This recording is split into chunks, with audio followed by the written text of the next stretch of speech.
Why would you put yourself in a position to pick up another felon? You weren't even supposed to be communicating with this person at all. But then you communicate and you go even further to concoct some story and now and here's what you have to understand from that. From that, you concoct that story, and then I have no victim here today. Calls case, People versus Cameron Larry. Good afternoon, Your Honor. Marie Tannehill, Assistant Prosecuting Attorney on behalf. Thank you, Your Honor. Alex Warren Green on behalf of Mr. Larry. Mr. Larry, could you please state your name for the court? Cameron Larry. What are we doing? Your Honor, as I explained at the bench, people are seeking an adjournment. Quite a few things have come up. The evening I'm going to kind of mention is that the officer in charge is informed me at this point that he's ill, cannot be here to testify.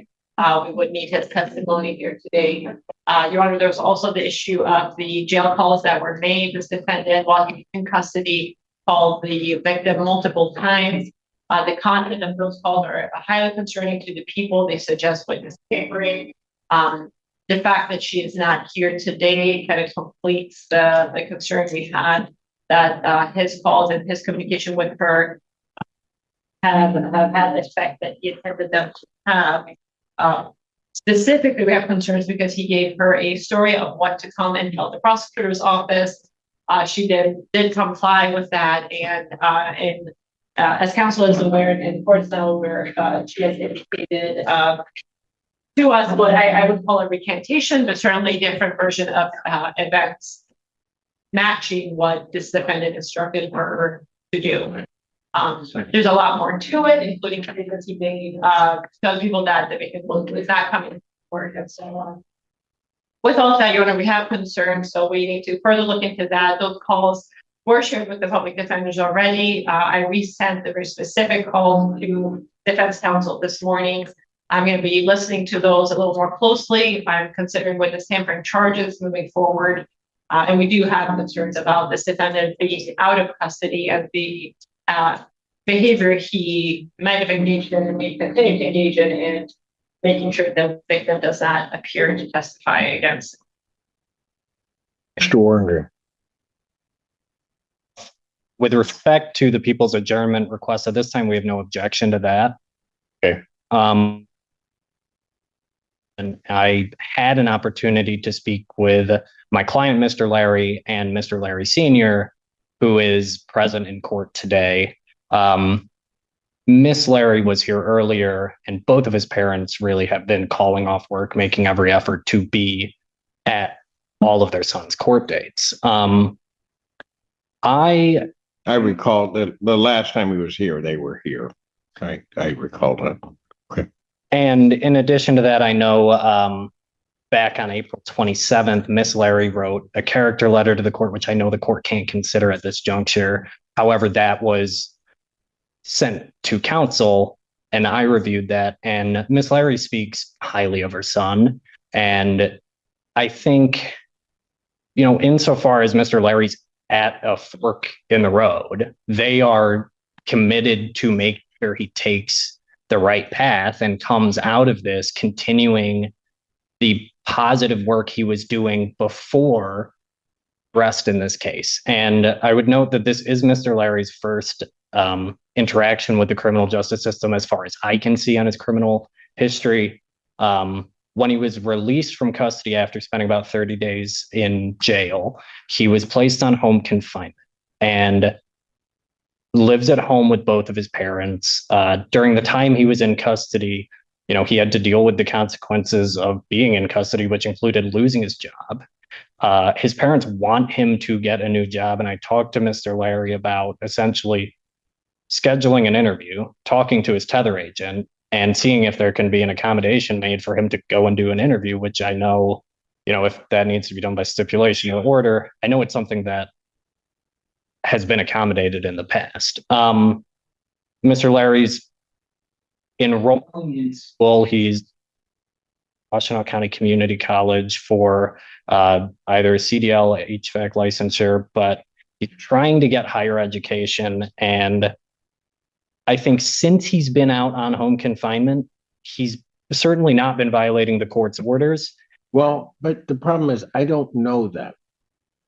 That's my great difficulty. When I talked to Mr. Larry's parents, I was very specific about what the court's orders are, including no contact and what no contact means. They ensured me that they're not going to let it happen under their roof. And as far as he's on home confinement, I mean, what they relayed to me is essentially the court's home confinement tether at this point is he'd be on home confinement anyway. They're making sure that he's staying on the right path. They don't want him to end up in jail or, at the end of this case, to be worse off than he was coming into it. So I'm going to ask the court respectfully to consider continuing his bond at this time. Come back on the next date. I've already talked to Ms. Tana about resolving this case. I'm going to talk to my client at length about resolving this case, which, what we pondered does entail further court supervision. But as far as abiding by the court's orders, Mr. Larry and his parents are going to make sure that continues. So my difficulty is that I believe that his parents have all the best intentions of the world and are probably the most disappointed by all of this. But I myself am very disappointed when I find as I told you, counsel at the bench, I gave him a huge break the last time in letting him out, knowing that there were phone calls. That's come back in certain respects to bite me because I now know that these weren't just, not to minimize them necessarily, but not just context to the alleged victim saying whatever. He was to manipulate the system. I don't even know what's going through his head. Scared. Well, he should be, because he's got me right now. He should be scared. Because the grand reality of it is that I can't trust you to be out. I don't know what you're doing. Understand what I have here. I let you out. I gave you the opportunity. You create some story that the victim, no.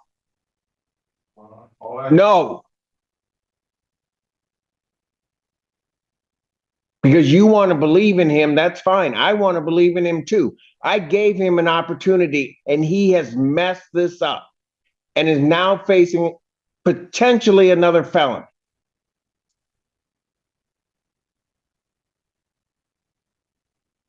And I don't know that you even understand that, young man. No, you don't. Why would you put yourself in a position to pick up another felon? You weren't even supposed to be communicating with this person at all.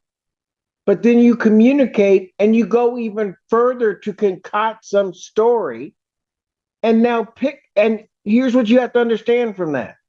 From that, you concoct that story, and then I have no victim here today.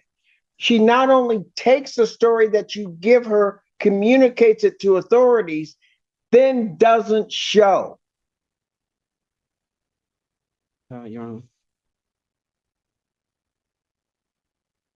Go ahead if you think it's advisable to say something to me, because I am livid right now.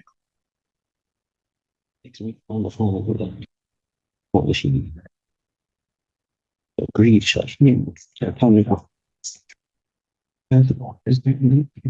Your Honor, I would ask the court to consider the fact, since Mr. Larry's been released on home confinement, I think almost right away, he got into some level of domestic violence programming. I spoke with Ms. Tana. There's a program that we are both familiar with that I want to refer him to immediately. And to addressing, the underlying allegations here, it addresses those of issues. in terms of, you know, it was a bond violation trying to impact the outcome of proceedings, those kinds of things. And I want to make sure that, you know, Mr. Larry's getting to the resources he needs. I think if he's at home on home confinement with his parents, I think he's in a better. How do I know he's not contacting the victim? Well, when I spoke to his parents, Your Honor, they advised. I don't doubt that they're going to do the best they can. I trust them. I don't trust him. Mr. Warren Green, account of choices is available in jail if he wants to start that. Might be advised. Your Honor, my client would just assure the court he's not going to violate any court orders, including the no contact He order. assured the magistrate of that after his arraignment. Understood. I was nervous and she was pregnant, so this is my first time, Your Honor. What? Your Honor, I think my client's expressing that it is his first interaction with the justice system. He was nervous about the ultimate outcome of this case. It's a big. What confusion do you have of do not contact this person? I don't think it's confusion, Your Honor. He admits to violating the court's orders with respect to the no contact order. I think it's naivety, and I think it's him trying to change the outcome of this case. I understand that as far as it's a bond violation. I'm not sure if it rises to a matter where we're dealing with forfeiture by wrongdoing at this point. So I don't want to go too far down that road in terms of what I address, but you know, he knows that's a possibility at this point. And at this point, we're kind of shifting gears and talking to the people about a resolution that involves significant domestic violence programming. And you know, for the record, I mean, at least 38 calls were made to the victim using other inmates' pins. So being naive, that to me doesn't indicate a naive person.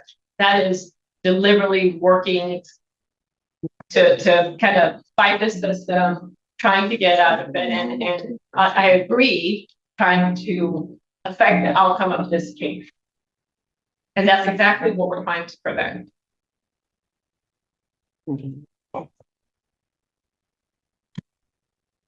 And see, it's that behavior why I can't trust you. Understand her. Because I don't have a doubt your parents are going to put everything they can possibly put in place to try to make sure you don't mess this whole thing up. But we do the same thing in the jail by giving you a PIN number. And what do? You try to circumvent and go around that whole thing. Then you try to concoct some story, and that comes back. And now you're going to potentially face another felony, as well as proceed without the victim on this case. You don't even begin to understand what the heck you've done. And if you had just stuck by the rules, we wouldn't even be in this boat. I don't need to have this conversation with you. I don't need to try to make sure that the victim in this case can proceed with this case if that's what she so chooses to do.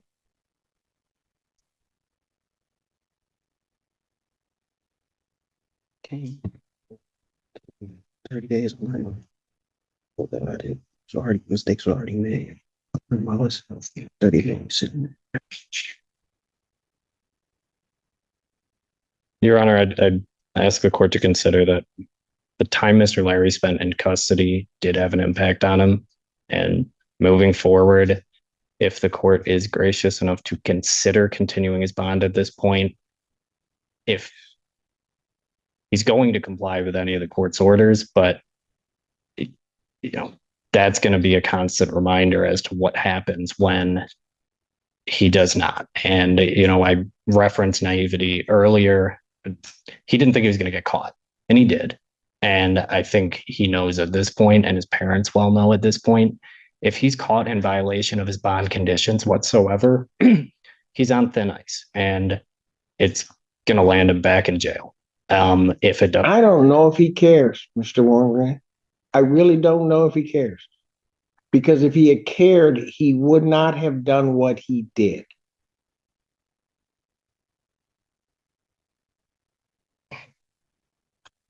Your Honor, his he's been working on himself a lot. This arrest, hopefully, in the long run, going to be the biggest turning point in his life. And that's his sentiment he's expressed to me this whole time.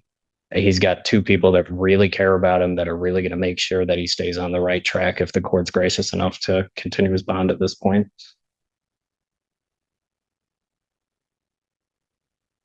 The bond that was posted for you was not your money, was it? No, sir. It was your parents' money. My brother and my sister.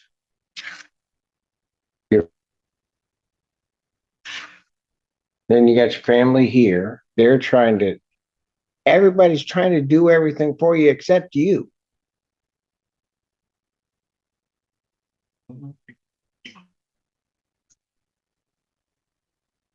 Here's what the problem is, counsel. I've got to figure out, and I've got to give the people time to figure out why this victim isn't here. But until such time, I mean, do you know how long it may take people to figure out if they're going to bring additional charges against him? Your Honor, I have no problem reviewing it today. I do need the OIC to do some.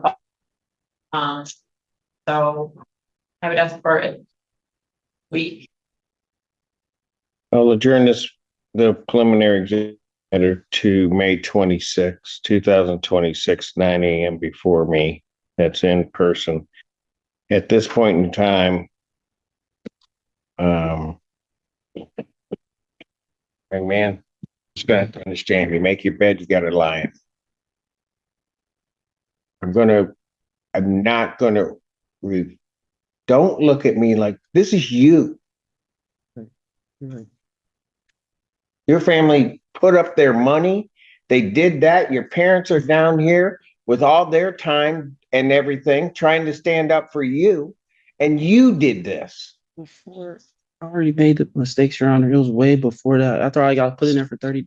Here's the problem. You've interfered with the whole system. That's the problem. You should have never done any of this.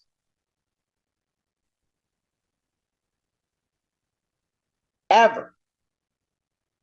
So if the people would do that, review it, get in touch with counsel, but this time I'm going to revoke his bond. Defendant's remanded. I will consider his release if the people can figure out exactly where they're going to go with this and have the OIC. I'd ask them to hurry up and do it. I don't want to leave him in jail, but he's made his bed and that's where he is now.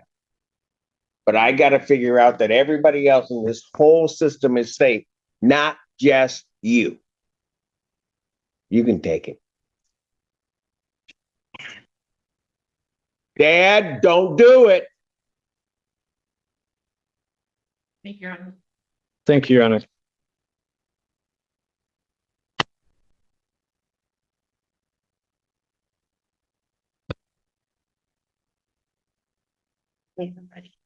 Court calls the case People versus Patrick Rowe.